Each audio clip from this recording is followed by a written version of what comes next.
welcome to my YouTube channel. My name is Francis Panola, and I'm a personal development and recovery coach based outside of Philadelphia, Pennsylvania. And today I wanted to talk to you about how to truly value yourself, your time, and your health.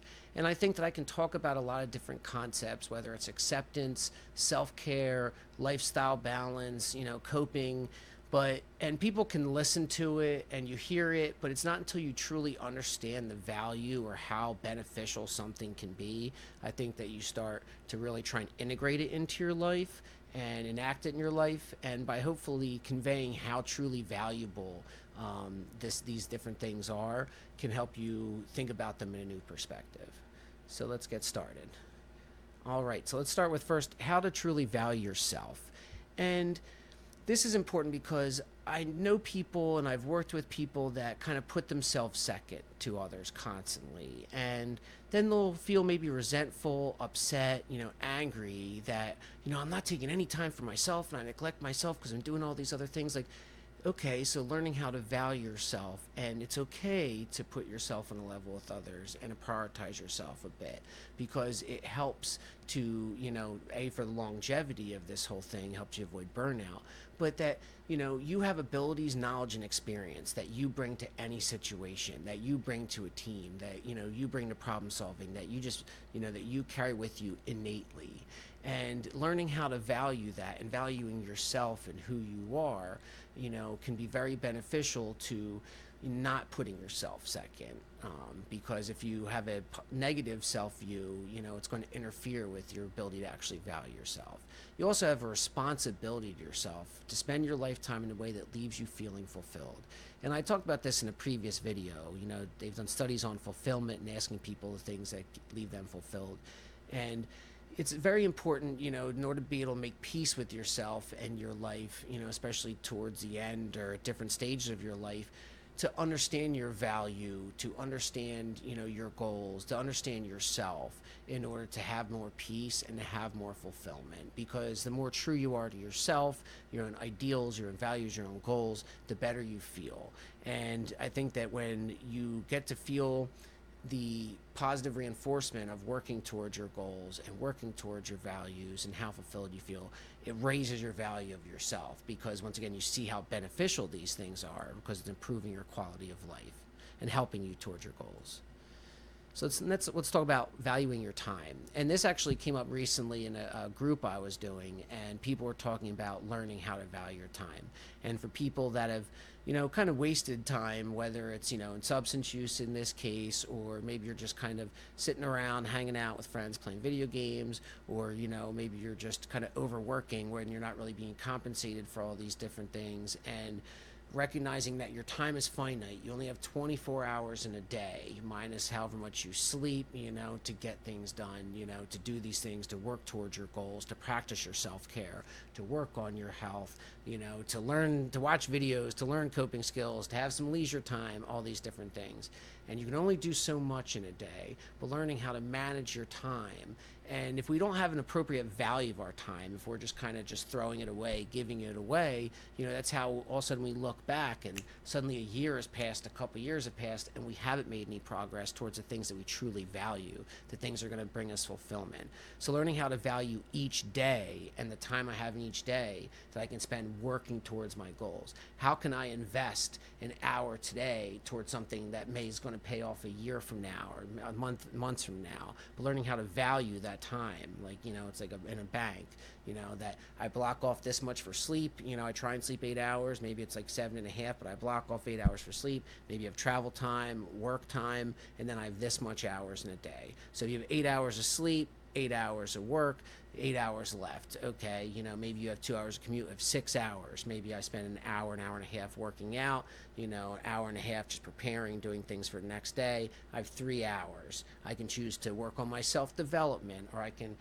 sit and watch a movie or relax, or I can, do my laundry, or I can do these different things, but recognizing how valuable each of the blocks of time are. So if I sit there and get caught up in something and I waste several hours, maybe I can value it in that I needed that relaxation time, but you can't do that on a daily basis. Learning how to value my time day by day.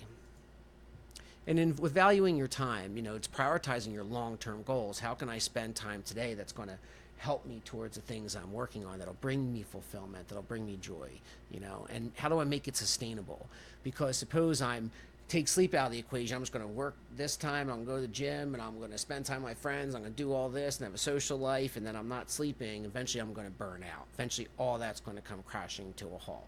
So if I make it sustainable, so I still have enough time to decompress and do the things I need to do. Suppose I spread myself so thin, I'm not doing my chores around the house, my laundry's not getting done, I'm not don't have time to cook, don't have time to grocery shop, doing all these different things. Like, how can I change my time and how I'm spending it? Learn how to value it a bit better.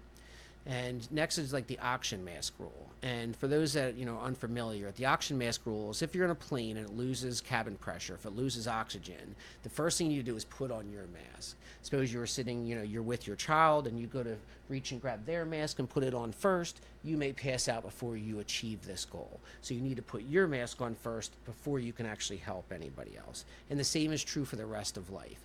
That if I'm spending so much time even taking care of other people that I'm neglecting myself and my hygiene, my health, all these different things start suffering, eventually it's going to interfere with my ability to actually take care of other people or to work towards my goals. So remembering, if I don't prioritize my health and wellness, my self-care, that eventually all the things I'm working towards, it's going to be detrimental towards. It's going to mess with all of my goals if I spread myself too thin, if I don't take care of myself. And next is like fair trade or compensation. And this is a concept actually I got from, I've done, different things, different careers in life. And for a while in my 20s, I did hair. I went to hair school, was a barber, hair colorist, all these different things. And I went to a hair show, like a hair trade show. And one of the guys that was there, he was like a speaker, was talking about valuing your time. And he said that people are going to want to ask you for free services or really, really discounted cheap services, your friends and your family, but that you spent time and money to learn this skill, and that this is your time and this is your experience that kind of they're using, and that it's okay to feel that you should be compensated for it. And that was really eye-opening for me in that moment, because I did have a lot of family, and a lot of my family are in situations that maybe they don't have the, financial ability to pay what they would like to pay, to get their hair done, these different things. So, but learning where that charity is and the people who maybe you feel comfortable asking for compensation from, or maybe, they need their hair cut and there's something that they do, some kind of trade, or they make something, and now you can figure out a way to trade for this, like that fair compensation or trade. But I think valuing your time is also literally valuing your time. Like, what would I compensate someone else for doing this, and be willing to ask that, because I wouldn't expect other people to just do everything for me for free, all the time, if I have the ability to compensate them. Once again, I'm super kind, compassionate, charitable, but it's okay. It was a big concept for me to think it's okay to actually ask for compensation for my time and effort, energy. And that comes with valuing myself, valuing my time, that I don't need to just lay down, put myself out there for everyone, if that makes sense. So it's working hard for someone else, but not yourself. Here's another big, philosophical thing is I had to think about, let's use the gym, for example, for this. So for people who maybe you've thought about working out or walk around your neighborhood or going to the gym and you just can't bring yourself to spend the hour, what is an amount of money if somebody paid you per hour that you would do it? So if someone offered you $100 an hour, $1,000 an hour to go to the gym, okay, you go to the gym 2 hours a day, an hour weights, maybe you're, some stretching time and a little bit of cardio. Okay, 2 hours will give you $2,000 every day.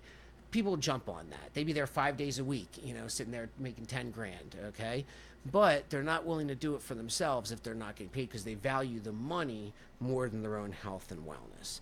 Well, what is the point of the money if I don't have actual health and wellness to enjoy the things? If I have all this money but I can't travel, or I'm not here to enjoy the things, what's the point? So I truly think that investing in my health is one of the best investments of my time, my efforts and energy that I can make, just to help this whole thing be sustainable so I can feel decent later on in life.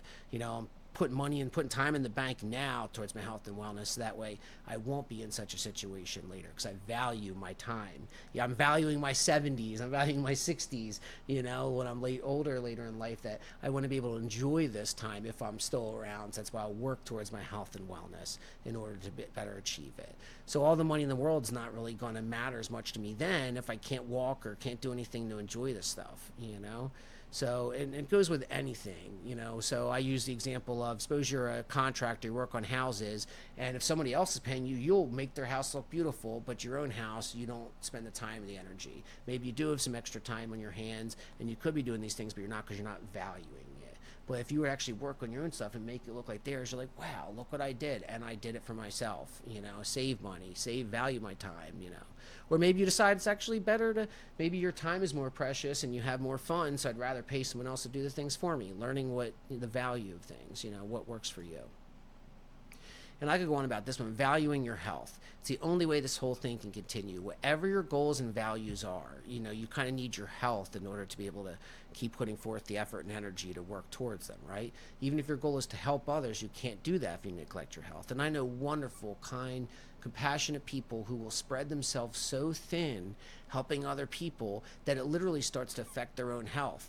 To now, next thing you know, you're sick, you're catching everything down the pike because you're not sleeping enough, you're not taking care of yourself, you're neglecting your self-care, and all of a sudden you're missing out on all these things because you need several days to recover. That's why if I make it sustainable, if I focus my health and wellness, yeah, maybe I'll get illnesses, but not when you're constantly taxing your central nervous system all the time by spreading yourself too thin, not practicing self-care, not getting your rest. You know, so all these different things that go towards my health, whether it's my diet, different things like that, help this whole thing be sustainable so I can have a better quality of life now and later on. And it'll help me better achieve my goals. You know, I'll have more energy, more drive, more ability to be able to do these things by maintaining my health. So it's really something that I need to put a priority. And this wasn't literally on my list of values, like a hierarchy of values exercise, for several years. You know, I valued other things in life, but I truly didn't value my health as much. And it wasn't until I learned, you know, honestly, from seeing people around me like pass away, you know, my family doesn't live super long, you know, so by losing people in my life, I realized, okay, I really, really got to focus on this health and wellness stuff now if I want to be here in my 70s, past my 60s, or have a decent quality of life, you know, so learning how to value it. And unfortunately, I learned a lot of stuff the hard way. So if I can help make a video like this, spread the message, and it gets through to somebody, like, I'm all for it. And that's why maybe my videos, I don't put things in like super catchy, kitschy, fun ways. I kind of make shit, you know, make stuff really kind of stark, you know, but this is the reality of the situation. I just want to lay out the math in front of you so you can see how it makes sense, or see how, you know, what you're doing doesn't make sense. That's been very beneficial for me, and I find it's very beneficial for a lot of clients. When you have these aha moments and, you know, achieve a new kind of philosophy or understanding or value of something, I think we're really getting someplace. All right, well, thank you very much and have a great day, and I hope you enjoyed the video. Thank you.